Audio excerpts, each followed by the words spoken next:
Hello guys, welcome to Statistics Bio 7. I am Dr. Mohanathanari.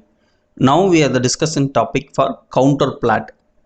What is the counterplot and how to draw a counterplot in RStudio and interpretation of counterplot.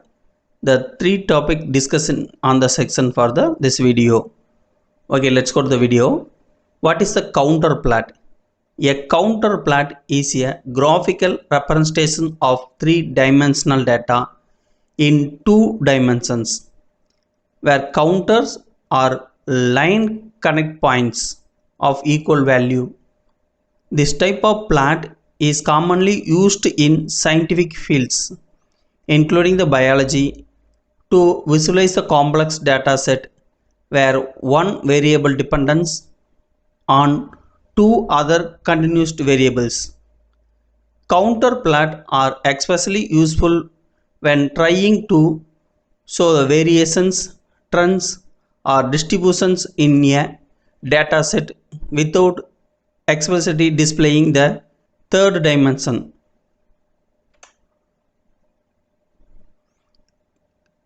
The key component of counterplots, x and y axis, represent the two independent variables. Counter lines represent the value of the dependent variables. Examples: concentrations or density. Each line corresponds to a concept value of the third variable. Color gradient optional, often used to indicate the magnitude of value between the counter lines, providing a clear view of variations across the area. Creating a counterplot in R. Here is how you can create a counterplot in R using hypothetical biological data.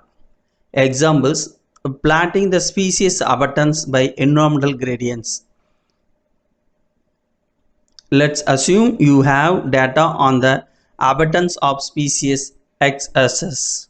So the population density. The measured across two environmental variables. The x-axis for the temperature and moisture is soil moisture is y-axis.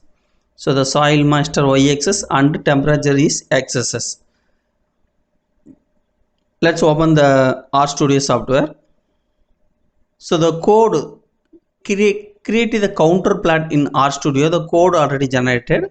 This is for the code. The code entered to the console sections. So our two independent variable. The first one for the temperature and the next one independent variable for the soil moisture. So the code for the enter to the console sections.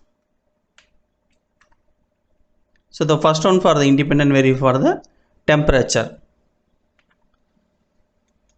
and the next one independent variable for the soil moisture. The enter code for the console sections. So the next one for the dependent variable for the population density in species abundant data.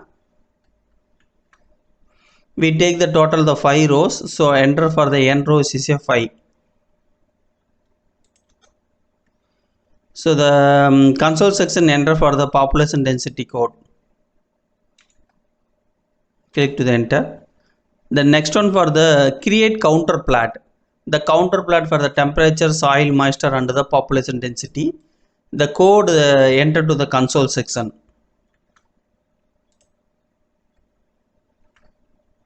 Click to the enter. The generated for the graph for the population density in counterplot. This is the code line. The next one for the optional for the add the fill counter for the color gradients. So add to the color for the population density. Enter the code for the console section. Click to the enter. So the generator for the population density by temperature and soil moisture. This graph for the generator in the RStudio. Select to the zoom options, the view on the graph. So this is for the counterplot, and if you want the export for the graph, select to the export option, save as a image file. select to the enter to the file name and select to the format jpg and select to the locations for the save as file, then click to the save file. And next one part for the we discuss in the interpretation of counterplot. So the interpretation of counterplot. The counterplot illustrates the relationship between the population density and two key environmental variables. The one environmental variable for the temperature is a xx and soil moisture is a yxs.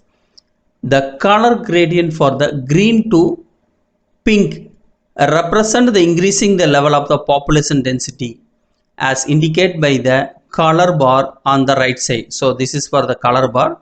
The green to pink increase for the population density. This gradient allow for a visual assessment of how changes in temperature and soil moisture impact the population density. In the plot, the regions with the high population density appear in the pinkish tones, while the lower densities are represented by the green. Observing the plot, we notice that the population density tends to be higher at lower soil moisture and mid-range temperature value. As soil moisture increase and temperature rise beyond the certain threshold, there is a noticeable decrease in the population density, which aligns with the shift towards green tone in the plot. The pattern suggests that the populations may be adapted to specific environmental conditions, with optional density found in moderated conditions. The counterplot thus provides a valuable insight into the environmental performance of the populations and should inform the further ecological studies or conversion effect focusing on habit suitability. The analysis highlights the importance of optional environmental conditions in supporting the population density, underscoring how even slight the deviations from those conditions can impact the population sustainability. Such insights are essential for understanding the ecological dynamics and for developing effective management strategies in various environmental scenarios. The conclusion section of the counterplot. The counterplot demonstrates the relationship between the population density, temperature and soil moisture, revealing that the optional population density occurs at a moderated level of both temperature and soil moisture. As soil moisture and temperature increase beyond those moderated ranges, population density declines, suggesting that the extreme conditions are less favorable for substance high populations. The insight highlights the importance of balanced environmental conditions for population stability, which is essential for the conversion planning. Understanding those relationships can help predict how changes in climatic must affect the population distributions and support strategies to protect the sensitive ecosystem. Okay, any doubt on this video sections, post the comments in the comment box. I will reply to you. If you like this channel video, click to the subscription button and support to me, join to our channel membership. Thank you for watching this video.